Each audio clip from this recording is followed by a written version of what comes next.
RAF mechanic's scrap metal Gatling gun shocked everyone. He shot down 7 bombers in 14 minutes. Ellen Ward tightened the last coupling on the Merlin engine and listened to the steady click of cooling metal. She had been at RAF Manston since 4:30, beginning her shift earlier than anyone else. It was a habit she kept throughout the summer of 1940. She preferred the quiet hours before the base became crowded with pilots, runners, and the noise of aircraft starting up. Ellen was a leading aircraft woman in the Women's Auxiliary Air Force. Her main task was to repair engines, inspect fuel systems, and prepare hurricanes for sorties. She worked mostly alone, not because she disliked people, but because she could finish twice as much when no one disturbed her. She had grown up in Coventry above her father's repair shop. By the age of 12, she could diagnose most faults in a motor engine by sound. When the war began, she joined the wwII and requested to serve as a mechanic. Her supervisors recognized her skill quickly, but many still saw her as unusually quiet and too determined to fix everything herself. It was partly true. She stayed late most nights, collecting damaged parts to examine how they failed. Some of those parts she never returned to stores. She kept them in a corner of Hangar 2, where she rebuilt them into something new. On this particular morning, she wiped her hands on her overalls and stepped outside for a moment of fresh air. The fog sat heavily over the runway, limiting visibility to a few dozen meters. Normally, she could hear the distant activity of trucks, ground crews, and tools from other hangars. Instead, the base was unusually quiet. Most personnel were still exhausted from a night raid hours earlier. The anti-aircraft crews were repositioning equipment. The pilots whose aircraft she worked on were resting until the next scramble order. A faint vibration reached her first. It was low and steady. She paused, turned slightly, and listened again. The sound was too regular for ground vehicles, too deep for single-engine fighters. She moved forward to the edge of the hangar, scanning the fog. The noise grew clearer. Multiple engines, heavy ones synchronized. She recognized the pattern immediately. They belonged to German bombers. 7 shapes emerged through the haze, large twin-engine silhouettes moving in formation. They were already close, flying at a height and angle that positioned them directly toward the runway. There had been no warning. The radar post had likely lost them in the low cloud cover. The airfield had no fighters in the air, and the anti-aircraft guns were not set. If the bombers released their payloads now, the runway would be destroyed before anyone could respond. Ellen felt a surge of pressure in her chest, but forced herself to think clearly. She knew exactly where the defense crews were, too far from their equipment. She knew the mechanics and pilots inside the hangar were unprepared, and she knew the approaching aircraft were moving quickly enough that nothing standard could be brought to bear in time. Behind her, Corporal David Loxley came jogging out of the hangar. He was 26, responsible for overseeing the morning mechanical checks. His job was to coordinate the mechanics, verify readiness reports, and manage urgent repairs. He had known Ellen since she arrived at Manston and often worried about her habit of working alone. He called out to her to take shelter, but she barely reacted. Her attention had shifted to the back corner of the hangar, where she kept her personal project under a canvas tarp. Over several weeks, she had assembled a crude, rotating, multi-barreled firearm using spare parts. A crankshaft from a damaged Blenheim, sections of training gun barrels, a set of repurposed bearings, and a frame assembled from discarded aircraft braces. She had tested it only briefly during late hours. It fired inconsistently and overheated quickly, but it could send a continuous stream of .303 rounds into the air faster than a single Browning. She had built it because she believed the airfield could face an attack at a moment when nothing else was ready. And now that moment was happening exactly as she had feared. Ellen moved quickly toward the tarp, gripping its edge and pulling it back. Loxley reached her side just as she began pushing the wheeled frame toward the hangar doors. He tried to stop her, warning her that she was not authorized to operate any kind of weapon, but she didn't stop. She understood the consequences if she did nothing. The runway would be lost. Dozens of personnel would be killed. The fighter squadron assigned to Manston would have nowhere to land after the next engagement. The engines of the approaching bombers grew louder, shaking the airfield. Ellen and Loxley pushed the machine out onto an improvised sandbag platform used for engine tests. She clipped the first ammunition belt into place, adjusted the cradle mount, and set the elevation by sight. She checked the rotation shaft once, tightened a loose bearing, and positioned herself behind the crank. Her breathing was unsteady, but her hands moved with complete control. The Heinkels broke through the fog in a tight line, their engines beating heavily across the airfield. Ellen steadied herself, planted her feet, and gripped the crank with both hands. She understood her role in Manston: maintain aircraft, keep engines operational, ensure fighters could launch. She was not trained for combat. She was not expected to defend the base. But at this moment, there were no gunners in place, no anti-aircraft guns ready, and no pilots in the air. She was the only person within reach of anything capable of firing before the bombers released. She tightened her jaw, focused on the lead aircraft, and turned the crank. The barrel spun, the weapon roared, and the first burst of .303 rounds tore into the sky. Ellen kept her hands on the crank for several seconds before the barrels stabilized into a rapid rotation. The machine shook violently, louder than she expected, but she corrected her grip until the firing pattern evened out. The recoil pushed against her forearms, and the frame rattled against the sandbags, but the stream of .303 rounds held steady toward the lead bomber. Sparks appeared along its nose, and smoke began trailing from its left engine. The aircraft lost altitude, caught the top of a tree line, and disappeared behind the far field. Loxley stared at the disappearing silhouette, unable to speak. He had overseen Ellen's work for months and had known she was building something in the corner of the hangar. He assumed it was a mechanical exercise or an improvised training tool, not a functional weapon. His official duties involved monitoring repairs and verifying that aircraft were airworthy for combat. He had never expected to supervise a mechanic firing at enemy bombers. The shock left him frozen for several seconds until the second Heinkel approached. Ellen shifted her stance and adjusted the weapon's aim. Her knowledge of machinery guided her movements. She understood the vibrations of the crankshaft, the resistant pull of the rotating drum, and the timing required to keep the weapon stable. She had built it using principles she learned in her father's garage: keep the rotation smooth, anticipate mechanical strain, and maintain pressure only where the mechanism could handle it. Those instincts allowed her to fire more accurately than anyone unfamiliar with the device could have. She recentered the aim and resumed cranking. The next burst struck the forward fuselage of the second bomber. The pattern of sparks along its cockpit canopy showed the rounds were landing. The Heinkel wavered, descended sharply, then rolled and vanished into the fog. By this time, other personnel inside the hangars had heard the continuous roar of Ellen's improvised weapon. Mechanics and pilots ran outside to see what was happening. Most expected to find a crashed vehicle or an accidental explosion. Instead, they saw Ellen, a young WAF mechanic, operating a four-barreled weapon mounted on sandbags, firing steadily into the sky as enemy bombers approached the airfield. A few shouted in confusion, unsure whether to intervene or support her. Some officers hesitated, uncertain how to respond since she was not authorized to operate any kind of armament. But the sound of incoming engines made it clear that stopping her would leave the base defenseless. The third bomber approached at a shallow angle, likely preparing to release its bombs early. Ellen recognized the danger. She increased her cranking speed despite the heat rising from the barrels. The weapon jerked, and the rotation became uneven. She adjusted her pressure again, correcting the balance until the firing pattern returned to a steady rhythm. The next burst hit the Heinkel's Bombay area. The aircraft shuddered, and its bomb doors jammed partially open, disrupting airflow. The nose dipped, and the bomber crashed short of the perimeter fence.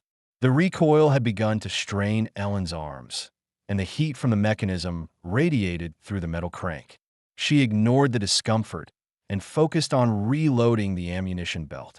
Her fingers were clumsy from the vibrations, but she completed the belt change faster than expected. Her training as a mechanic gave her an advantage. quick problem-solving under pressure, attention to detail, and the ability to work rapidly in confined or stressful conditions. Two more bombers appeared lower than the earlier ones, flying side by side. Ellen raised the barrels slightly and resumed firing. She tracked the leftmost aircraft first, leading the target by listening to engine noise as much as by sight. The rounds struck the fuselage, and flames erupted from the wing root. The aircraft fell away. She shifted her aim to the second bomber, now trying to break away from the line of fire. Ellen increased her cranking speed again. The barrels glowed faintly, and the frame shook harder, but the shots landed across the Heinkel's starboard engine. Smoke poured out, and the bomber began a slow descent, crashing in the open field north of the base. By this time, several pilots and officers had gathered around Loxley, their eyes fixed on Ellen and the burning wreckage beyond the tree line. They had seen anti-aircraft crews fire at enemy aircraft dozens of times, but never a single ground mechanic operating a homemade device with this level of precision. Some of them yelled instructions, though most were unnecessary. Ellen tracked every movement with complete focus, guided by sound, timing, and mechanical intuition. 10 minutes had passed since she began firing. 5 bombers were down. The weapon was overheating. The crankshaft's bearings creaked. The barrels radiated visible heat. But 2 more bombers remained in formation, determined to complete their mission. Ellen pulled a fresh belt into position. Her hands trembled from continuous strain, but she forced them steady. The 6th bomber rose above the fog, attempting to escape to a higher altitude. Ellen adjusted her angle and kept her shots short to prevent the barrels from seizing.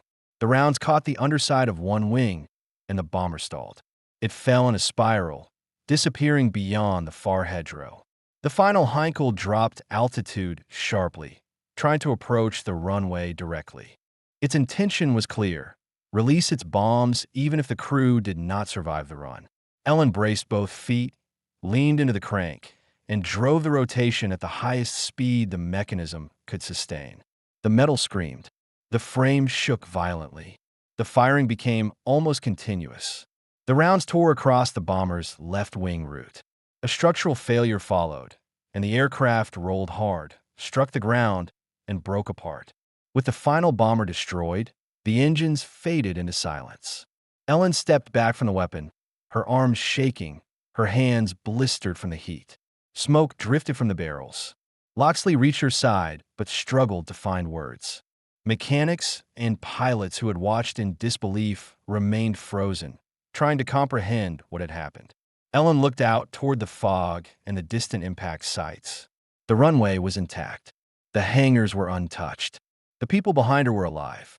She exhaled slowly, trying to steady her breathing, but her focus never left the sky she had just defended with a machine she had built from discarded metal. She had not been assigned to defend the airfield. She had not been trained for this task. But in the moment when no one else was in position, she did the only thing she could. She acted. Ellen stepped away from the weapon only far enough to let the heat settle from the barrels. Her arms shook from the extended strain of cranking under recoil. The fog around the airfield carried the faint smell of burning fuel from the fallen bombers, and the ground crews stood scattered in small groups, still unsure of how to process what they had seen. No one approached her immediately. Most were caught between disbelief and the instinct to wait for orders, because nothing about the situation matched standard procedure. Corporal Loxley finally moved toward her, stopping a meter away. His face showed a mix of shock and concern. His duties required him to maintain discipline on the ground and ensure safety standards during engine checks and repairs. Nothing in his training prepared him to supervise a mechanic who had just repelled a bomber attack alone. He opened his mouth to speak, but closed it again when he saw Ellen gripping the side of the mount to steady herself. She inhaled slowly, trying to regain control of her breathing. She was exhausted, but her mind was still alert. The attack had ended, but she expected someone to give instructions or to take command of the situation. Instead, the airfield remained strangely quiet except for distant crackling from one of the crash sites. Several pilots approached from Hangar 3. Their flying gear was partially unfastened, their expressions sharp with confusion. They had rushed outside the moment they heard the continuous firing, but arrived too late to understand how the events unfolded.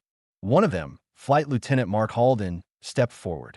He was responsible for leading morning scramble operations, a task that required him to coordinate takeoffs and intercepts. He stopped when he noticed the improvised weapon mounted on the sandbags.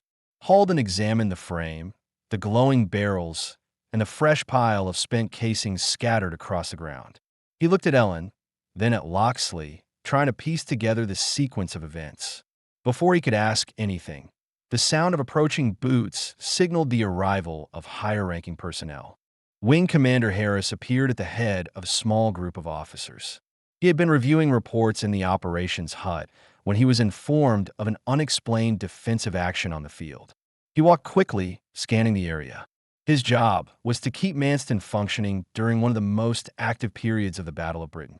He expected to encounter a malfunctioning Browning or a stray weapon discharge, not a homemade multi-barrel device.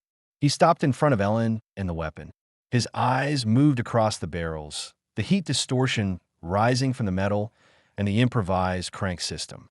He recognized various aircraft components, a crankshaft from a Blenheim, sections of Browning barrel assemblies, and metal braces from a damaged Hurricane. Harris folded his arms, silently waiting for someone to explain. Locksley stepped forward first. His voice was steady, but the uncertainty behind it was clear. He explained that Ellen had built the machine in her spare hours using broken components. He stated that when the bombers appeared without warning, she acted because no other defenses were available. He did not attempt to justify the weapon's existence, but he emphasized that her actions had prevented the destruction of the runway.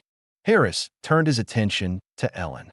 She stood upright despite the fatigue, her posture respectful but firm. He asked her directly whether she had built the device and whether she had operated it without orders. She answered both questions clearly. Yes, she built it. Yes, she fired it. She added that she believed the airfield would have sustained heavy losses if she had not acted immediately. The officers exchanged brief glances, each trying to measure the situation against regulations, expectations, and the evidence in front of them. There were no written guidelines for a mechanic firing a self-made weapon at enemy aircraft. Procedures existed for unauthorized equipment, unauthorized discharge, and improper use of armaments, but none fit this exact scenario. A small group of mechanics gathered behind Ellen and Locksley, whispering among themselves. Some looked anxious, unsure whether Ellen would be disciplined. Others watched the officers closely, hoping they would acknowledge what she had done. For most of them, it was the first time they had witnessed a single individual prevent a bombing run at such close range. Harris continued inspecting the weapon. He crouched to examine the mounting points, the bearings, and the feed system. The damage from overheating was obvious: warped metal, cracked braces, and discoloration along the barrels. The device would not survive repeated use without major repairs. But the fact that it had functioned long enough to shoot down 7 bombers was difficult to ignore. He asked Ellen to provide a verbal summary of her design. She explained the components precisely, noting which parts came from damaged aircraft, which were repurposed, and how she had configured the rotation mechanism. She spoke calmly, without exaggeration. Her explanation was technical, direct, and reflected the mindset of someone trained to solve mechanical problems quickly and efficiently. While she spoke, the officers looked toward the smoke rising from the crash sites. The scale of what had happened was becoming clearer. If the runway had been destroyed, the fighters that defended the southeast coast would have lost one of their essential landing and refueling points during one of the most active days of the air war. The survival of the base had depended on a few minutes of rapid, unplanned action. Harris stood up again and looked at Ellen. He did not commend her, but he also did not reprimand her. Instead, he instructed 2 engineering officers to document the weapon immediately, take photographs, and prepare an initial assessment for higher command. He told Ellen she would need to provide a written report detailing her actions. His tone remained neutral, but the absence of disciplinary language was noticed by everyone present. Locksley placed a hand lightly on Ellen's shoulder, guiding her a step back as the officers moved around the weapon. She said nothing, keeping her eyes on the ground for a moment before lifting them again toward the runway she had just protected. The fog was clearing, and the surface of the airfield was fully visible. It was intact. The hangars were untouched. The aircraft inside remained safe. Ellen exhaled slowly, steadying herself. She knew the coming hours would involve questions, paperwork, and possibly consequences. But none of that changed the fact that the airfield was still operational. That was the only outcome she had aimed for when she pushed the machine into position and began cranking. Behind her, several mechanics approached. They kept their voices low, but not out of disrespect, out of uncertainty. Most of them had never seen Ellen do anything except work quietly at her bench. Now they struggled to connect that quiet mechanic with the person who had just repelled an air attack alone. Ellen didn't speak to them. She simply nodded once, acknowledging their presence, then waited to be told what would happen next. The morning had changed everything on the airfield, and everyone knew it. As the officers finished inspecting the improvised weapon, the base gradually shifted from shock into controlled activity. Runners carried updates to the operations hut. Engineering personnel were ordered to mark the crash sites for intelligence teams, and a small group of medics moved out in case any German crew members had survived. The fog had begun to thin, revealing scattered smoke columns rising from the surrounding fields. The full scope of the attack was now visible to everyone on the ground. Ellen remained near the sandbag mount, watching the officers discuss the best way to move the device without damaging its components. Her arms still ached from the strain of cranking, and she felt the fatigue settling deeper now that the immediate danger had passed. She was aware that many people were looking at her, mechanics, pilots, and even some senior staff, but she kept her posture steady. She understood that whatever came next depended on how she conducted herself in the aftermath. Loxley stayed close, partly to support her and partly because he knew questions from command would continue. His role as the supervising mechanic meant he would be held accountable for anything done by personnel under his watch. He had to be prepared to explain why he allowed Ellen to push an unauthorized weapon onto the field, even though he knew that in the moment, there had been no real choice. An engineering officer approached them with a clipboard. He requested details about the ammunition used, the mechanism that controlled the barrels, and the source of each component. Ellen answered each question clearly. She described where she had acquired the parts, how she had tested the rotation system, and what modifications she made to stabilize recoil. The officer took notes rapidly, occasionally glancing at her with an expression that suggested he was hearing something unprecedented. While the questions continued, Wing Commander Harris moved to the edge of the field where he could examine the flight path the bombers had taken. He knew from experience that 7 bombers approaching at low altitude could not have been intercepted by fighters in time. The radar crews had confirmed they lost track of the formation as it descended into the cloud layer. That meant the airfield had been moments away from losing its runway and several critical structures. It also meant Ellen's actions were not a matter of initiative. They were the sole reason the base remained operational. Harris walked back toward the hangar and rejoined the officers around the weapon.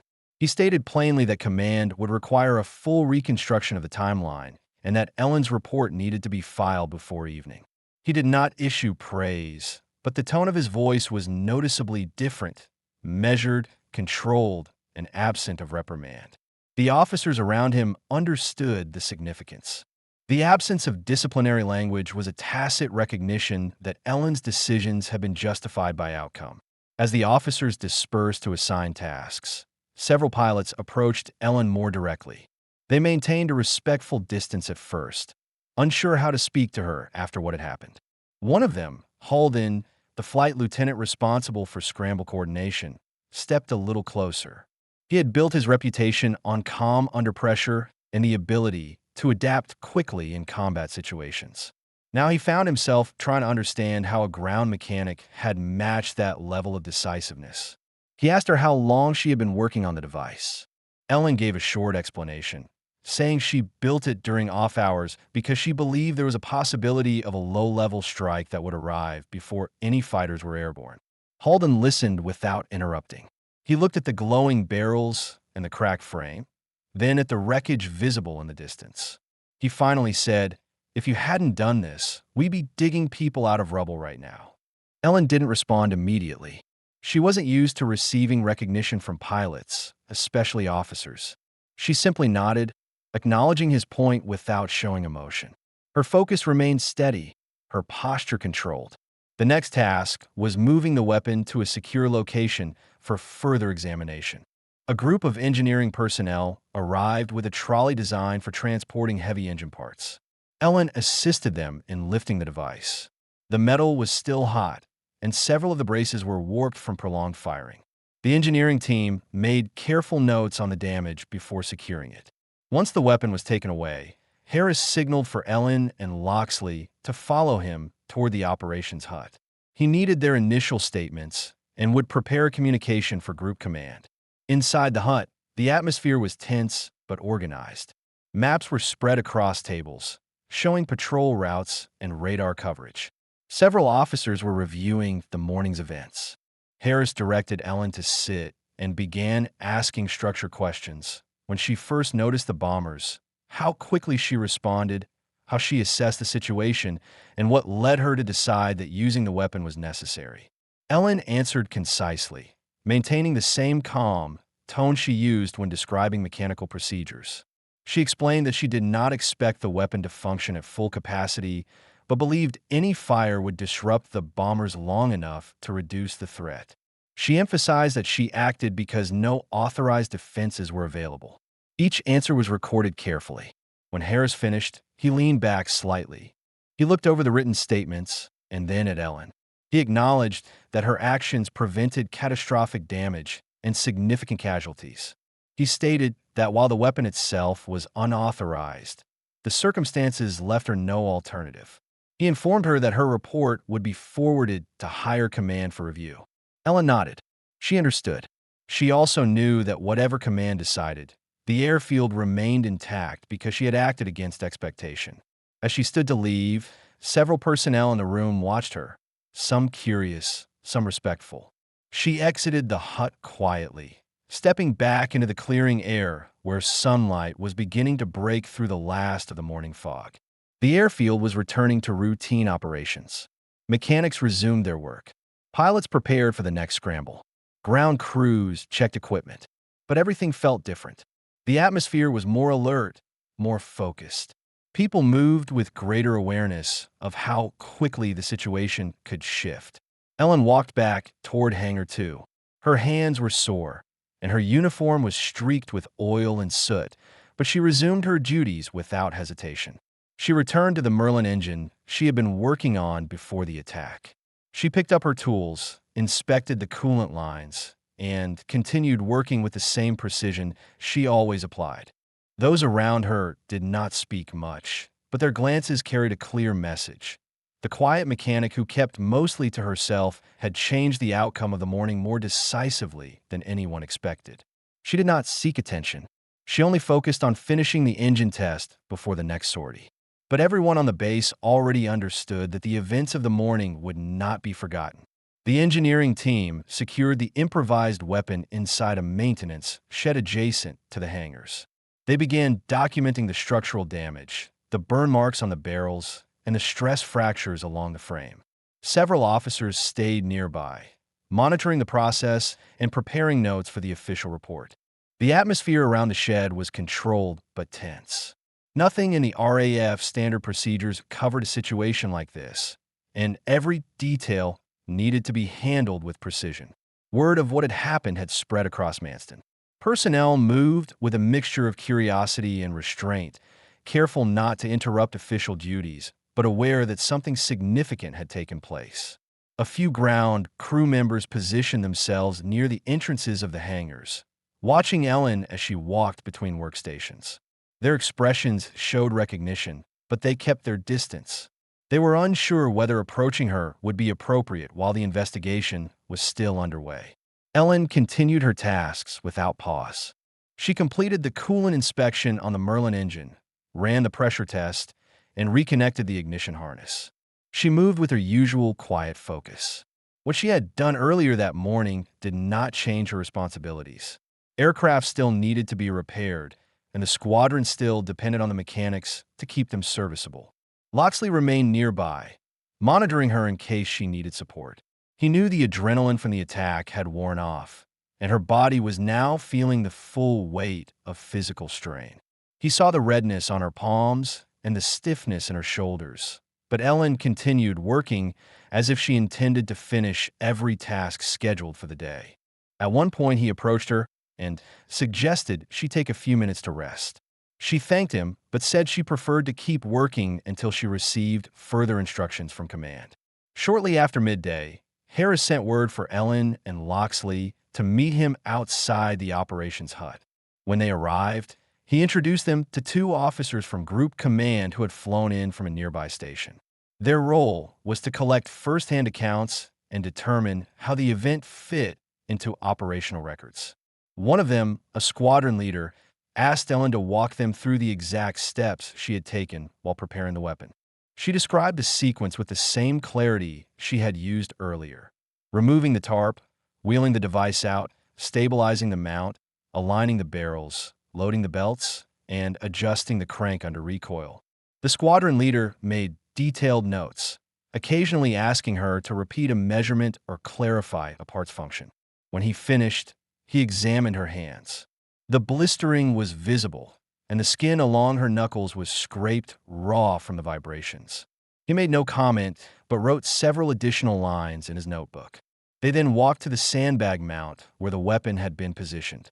The indentation in the ground and the pile of spent casings remained undisturbed. The officers studied the angle of fire, the distance to the point where the first bomber was hit, and the orientation of the mount relative to the runway. Their behavior showed a mixture of analytical focus and disbelief. It was one thing to see the results on paper. It was another to stand where a single mechanic had stopped 7 aircraft. The group moved to the edge of the airfield, where the wreckage of the nearest bomber still smoldered. Firefighting crews were cooling the remaining hot spots, and intelligence personnel were examining the debris. The officers inspected the damage pattern. The entry points of .303 rounds across the fuselage matched Ellen's description of her aim. The squadron leader looked back toward the sandbag mount, measuring the angle by sight. He made a brief note and instructed the intelligence team to include photographic documentation of the strike pattern in the official file. After completing the inspection, Harris dismissed Ellen and Loxley to return to their regular duties while Group Command conducted internal discussions. Ellen walked back to Hangar 2 and resumed work on the next aircraft in the maintenance queue. Her uniform still carried soot marks from the morning attack, but she showed no sign of slowing down. She checked the landing gear assembly on a Hurricane, lubricated the struts, and verified the hydraulic pressure. She performed each task with the same steady method she always used. As the afternoon progressed, several pilots approached her individually. They did not offer dramatic statements or exaggerated praise.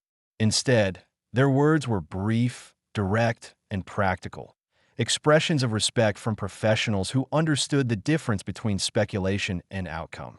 One told her that without her actions, the squadron would have lost its operational base. Another said he had seen anti-aircraft gunners perform under pressure, but he had never witnessed a single person stop an entire bomber run alone. Ellen responded with short acknowledgments, then returned to her work. Late in the afternoon, Harris called another brief meeting. This time he addressed the assembled mechanics, pilots, and section leaders. He informed them that Group Command would be forwarding recommendations to higher headquarters and that the airfield's continued operation was being credited to rapid defensive action taken during the unexpected low-altitude approach. He did not mention Ellen by name in front of the entire group, but everyone understood the reference. After the meeting, Harris approached Ellen privately. His tone was more measured than earlier, but carried a clear intention. He told her that while the weapon she constructed was unauthorized and could not be used again without formal evaluation, her decision during the attack had preserved the airfield. He emphasized that her judgment under pressure would be noted in command reports and that further inquiries would determine how her initiative could inform emergency procedures across other bases. Ellen listened carefully. She did not interrupt or try to justify anything she had done. When Harris finished, she acknowledged his points and said she would provide any additional details required. Harris dismissed her with a brief nod, recognizing that she had handled the situation with competence beyond her official role. As the sun began lowering behind the distant fields, the airfield finally settled into a more typical rhythm. Aircraft engines started for evening readiness checks. Ground crews moved equipment into position. The fog from the morning had fully cleared, revealing the open fields and the remaining traces of smoke from the crash sites. Ellen remained near Hangar 2, organizing tools and preparing for the next day's maintenance schedule. Several mechanics worked nearby, but kept glancing in her direction, still adjusting to the new weight of what she represented. She had changed the airfield's expectations without intending to. She had acted because no one else was in position to do so. The day ended without ceremony, but its impact carried through every conversation and every quiet look exchanged among the personnel.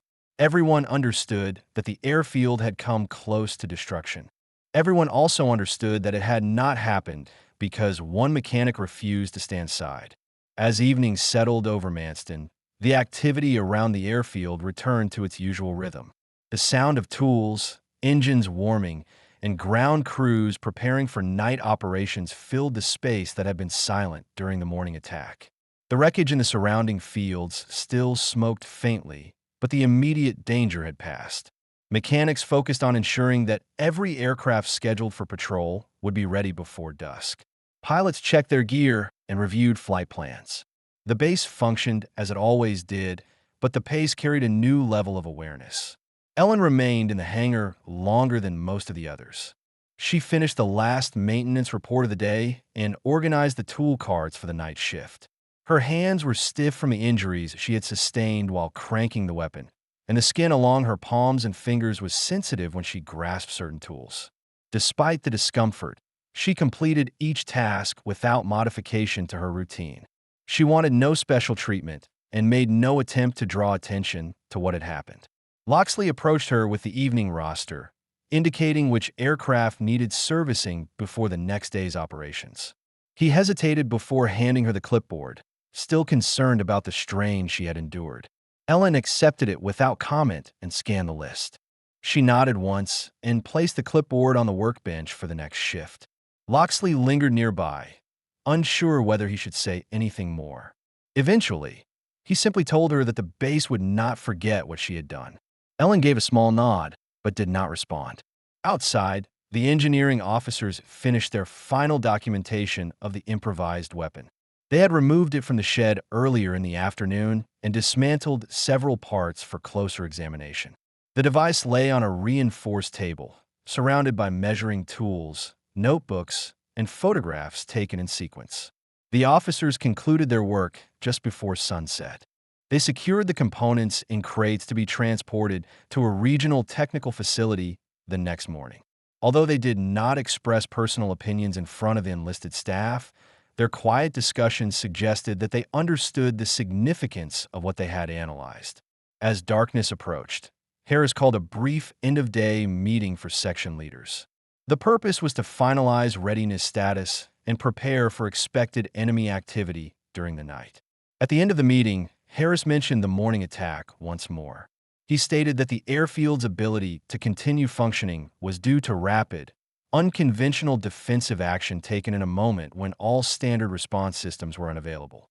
He did not elaborate further. His tone conveyed everything necessary. After the meeting, Harris returned to his office. He reviewed the statements collected from Ellen, Loxley, and the officers who witnessed key moments. He also reviewed the engineering notes. Once satisfied, he typed a formal account of the incident to be sent to Group Command. His report described the conditions of the attack, the absence of available defenses, and the decisive action taken by a single mechanic. It concluded with an assessment that the airfield would have suffered critical damage if not for her intervention. When Harris finished the document, he placed it in the outgoing dispatch folder. He knew that higher headquarters would examine the event closely. He also knew that whatever the official response would be, commendation, caution, or procedural review, the facts were clear. The base still existed because one person had acted outside her assigned role, yet entirely within the demands of the moment. By the time Ellen left the hangar, the sky was fully dark. The runway lights glowed steadily along the asphalt, and a faint wind carried the scent of cordite from the crash sites. The airfield felt calm again, though the events of the morning remained present in everyone's memory. A few personnel walked past her and gave brief nods. None approached directly, but their acknowledgement was deliberate.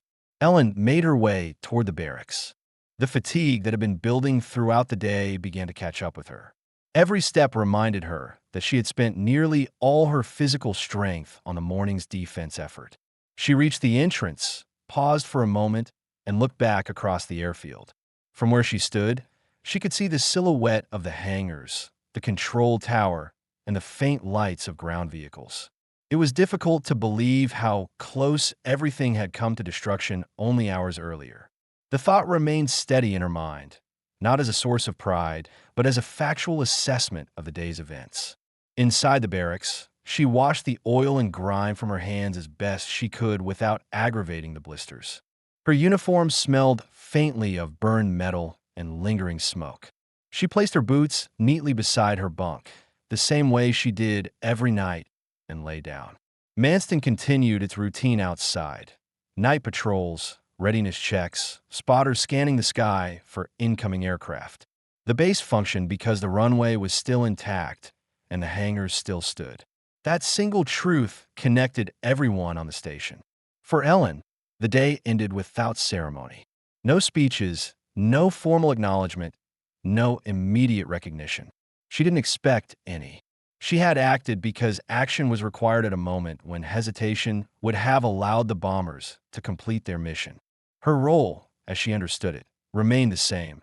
Keep the aircraft flying, keep the engines operational, and support the pilots who depended on the mechanics to return home safely. But the people around her, pilots, mechanics, officers, would not see her the same way again. They had watched her change the outcome of a morning that could have brought catastrophe. They had witnessed a mechanic take responsibility normally placed on gunners and air crews. And they knew that the events of that day would be remembered not as an anomaly, but as an example of what could happen when someone refused to step aside in a moment of crisis. The lights dimmed in the barracks, and the sound of distant engines rolled across the airfield. Ellen closed her eyes, aware that tomorrow would bring new tasks and new repairs. But she also knew that the runway she would walk across in the morning existed because she had kept it standing.